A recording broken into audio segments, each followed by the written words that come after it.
It's a great day in West Central Wisconsin, and welcome to Banging on the Drum and the Cheese to Victory. All right, this week we have the Packers traveling to Carolina to take on the Panthers.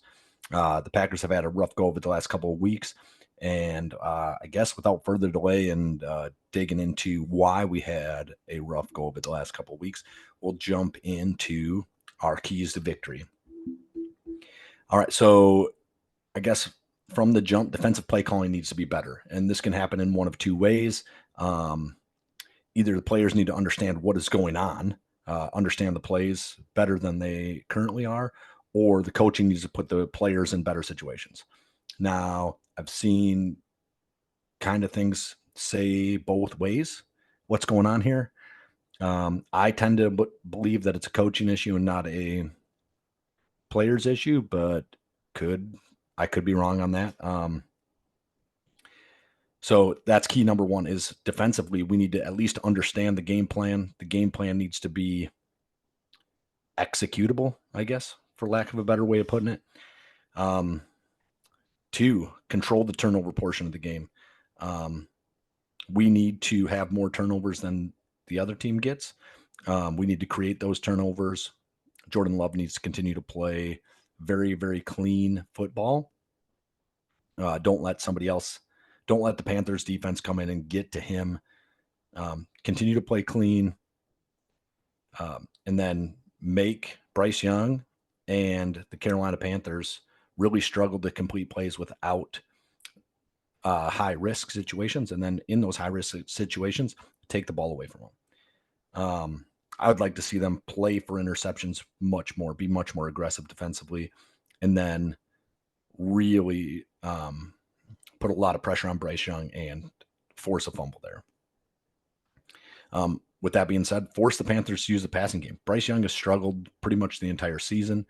Hasn't been great. So shut down the run game, force them to pass the ball, and sit on plays, understand what he's going to be doing, do the film study, be where you need to be, do everything that needs to be done defensively. Like, go after him, make him make absolutely elite level throws in order to beat us. If we can do that, things will be good. But go after him, put pressure on him, get pressure up the middle, and force Young to make mistakes. Offensively, we need to establish a run game. I think Jones is playing again. Don't know if Dylan will be back. I would guess not. I want Jones to have 25 touches. I want him to get the ball a ton. Make them understand that Jones is a dude that you have to be like, you have to know where he's at all the time. You have to know what he's going to be doing. Give him the ball early, give him the ball often, let him run it down the. I mean, even against a really high quality Bucks run game early on in that game, when we were giving Jones a lot of touches, he was killing it. He was gashing him for a lot of yards. And I think that we should be able to do that to the Panthers. When we get to the red zone, we need to score touchdowns, right? So don't settle for field goals. I know a lot of people were pissed that we didn't kick the field goal against Tampa Bay last week. I'm cool with that, right? Go for it. Chase it. Chase those points. Go after it. And then when you pin them deep inside their 3 or 4, then go after them again and try to get different type of points. If we fail, force them to fail as well. So we need to limit pre-snap mistakes. No false starts, no neutral zone infractions on defense, no delay of games on offense, and then knowing your assignment. The offense seemed to be very on point, understanding what they're supposed to be doing, knowing where they're supposed to be at. I don't know if that was true the entire year, but currently feels very, very true. This seems to be a big issue on defense currently. And honestly, I don't know if this was always an issue on defense, but I think in the Tampa Bay game, it definitely was an issue on defense. And I don't know if that's due to the number of skill players they have with Evans and Godwin and then White, but it was not okay.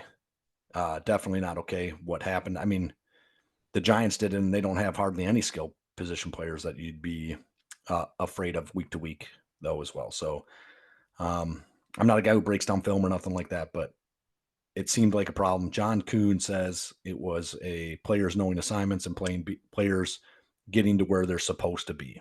So at least on the 4 or 5 plays that he pointed out, I trust that he understands what he's talking about.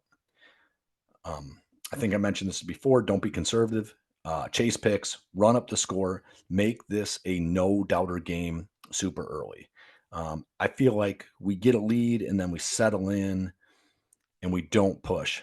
I want to see us score 28 points in the first quarter. I mean, I get that that's unrealistic, especially the way we run our offense. It feels like we take 6, 7 minutes off the clock at a jump. You can't do that and score 28 points in the first quarter.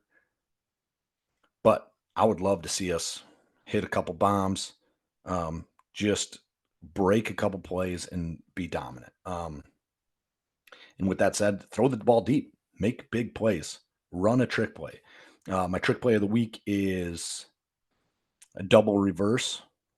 Do this right around the 20-yard line going into the end zone, right? Doesn't need to be able to go for 80 yards, just go for 20 yards. And that should be touchdown city if we run it in that area from the 15 to the 25. Nice little double reverse. I'd love to see that this week. Looked like we went away from that last week. Let's get back into running a play that's fun. And in the defense, I don't know if defenses run trick plays. I think maybe Detroit ran one with Aiden Hutchinson where he was standing on the sideline almost and then came up and got a pick. That could have been a trick play, I guess. I don't know how much defenses use that, but do some fun things on defense. Do some things that make guys want to play defense. Let them do the things that they love to do. I would guess all the linebackers love blitzing. Let them blitz. I want to see a big play out of the special teams this week again. I want Nixon to take one for like 50 yards, maybe a touchdown. I think he needs to get his mojo back. I don't like the way he returned kicks against the Bucks. I know that he had a bad week against the Giants, but I don't like the way he returned kicks against the Bucks. I don't like that they seem to have told him to dial back. Go after it. Let's go get it. And then the rest of the special teams don't hurt us. Do not miss field goals, miss extra points. Don't let a mistake on something like this hurt us. Coaches also, please continue to put your players in good situations. It didn't feel like our players were in good situations to succeed on defense. It did seem like that on offense. So on offense, keep up what you're doing. On defense, figure something the fuck out. This can't be the way we play defense. We need something better than what we have. We need to be better. Joe Barry, you need to be better. Your linebackers coaches need to be better. Your run game coordinator needs to be better. Your pass game coordinator needs to be better.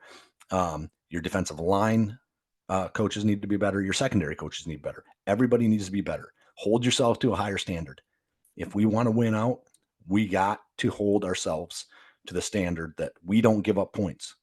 We don't give up yards. We don't give up third downs. We don't give up fourth downs. None of that.